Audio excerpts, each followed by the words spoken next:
for us. Ow! Let me see.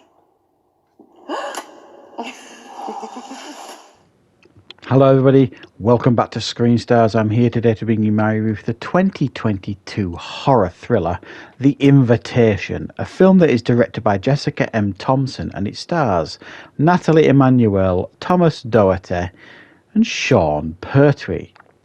Now the film focuses on Natalie Emanuel's character Eva, who is in the US. She's no family left.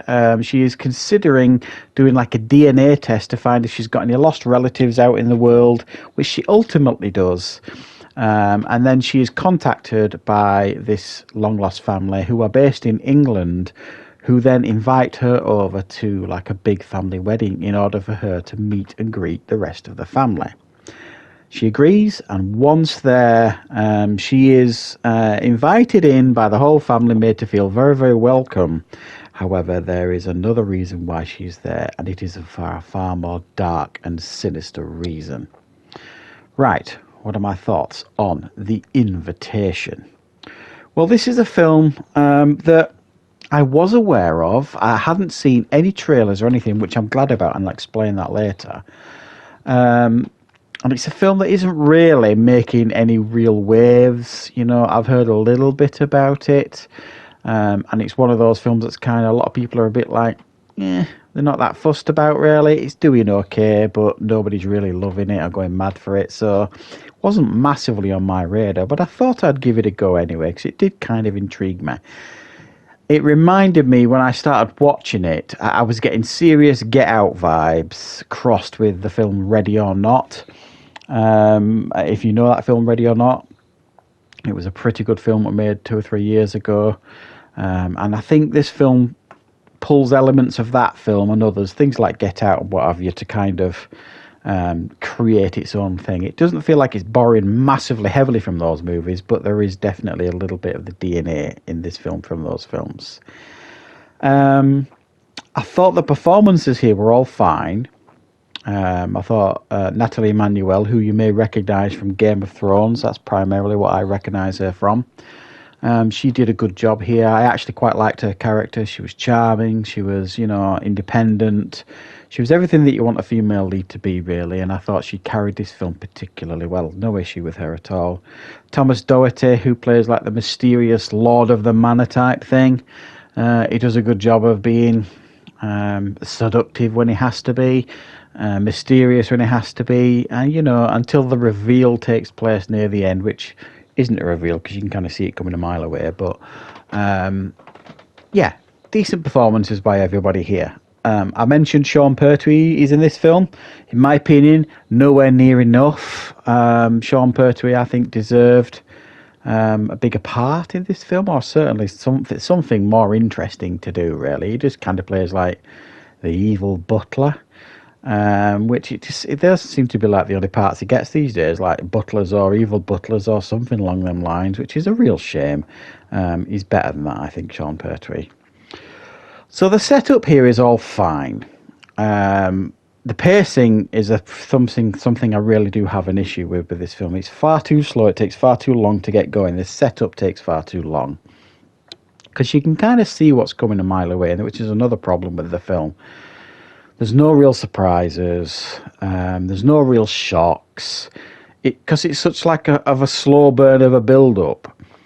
It doesn't give you enough time to be shocked by anything that happens, any of the reveals, because it kind of allows you to think as you're watching it almost. And I think films that are trying to shock you and surprise you will kind of just, keep going at a certain pace, and then bang, they'll reveal it. And, this film, it was terrible at hiding its mystery, I suppose. It really, really bad at it. And it's just not scary. For a film that's supposedly a horror, I just didn't find it effective or scary in any way.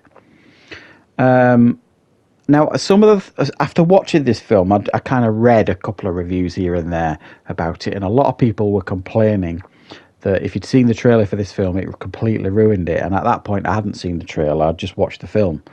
But I did watch the trailer because I always, as you can see, I weave like trailers into my reviews and things. So I did watch the trailer afterwards, and they're absolutely right. Guys, if you are going to watch this film, do not, and I repeat, do not watch the trailer for this film. It will ruin it completely and utterly. I can't believe these days they're still doing it with trailers. Have they not learnt their lesson? You know what I mean? By giving away all the film secrets in a trailer. It's an absolute disgrace. So yeah, do not watch the trailer, guys. It will completely ruin it. And there's other things that don't make sense as well in this film. Now, this family that are desperate to get her to England for a sinister reason, as we learn. If they were so desperate to find her specifically, because they do need this person, her, why were they waiting for her to find them? To send this DNA sample off to this relative site that's going to ping and let you know if you've got any relatives out there you didn't know about. They only find her through that she does, the actions that she takes. Now, this family is very rich. It's got plenty of money. They could have hired private investigators, you name it, a whole host of different ways to try and get in touch with her or find out where she is or even learn of her existence. But no, they have to rely on her to get in touch with them, which again doesn't make sense really, especially when you learn how important she is to this family in England later on in the film. So yeah, I mean, is it good? It's certainly watchable. I don't think this is a bad film.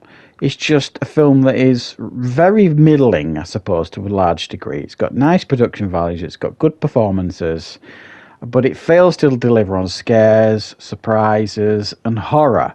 It doesn't really deliver on any of them, and the genre that it's playing with at the end, it doesn't really add anything new to that genre as well. They're all kind of tired tropes, and there's an epilogue right at the end that I just didn't think the film needed. So I didn't dislike this film. It's certainly slightly above average, I would say. I'll give it a 6 out of 10. One to maybe check out if the film interests you in some way, if the plot sounds like it's something you might be interested in. I don't think you'll come away desperately disappointed or anything, but it is certainly not a great film either at the same time. So thanks for watching, guys. I hope you enjoyed this review. I will be back with more content on the channel very, very soon.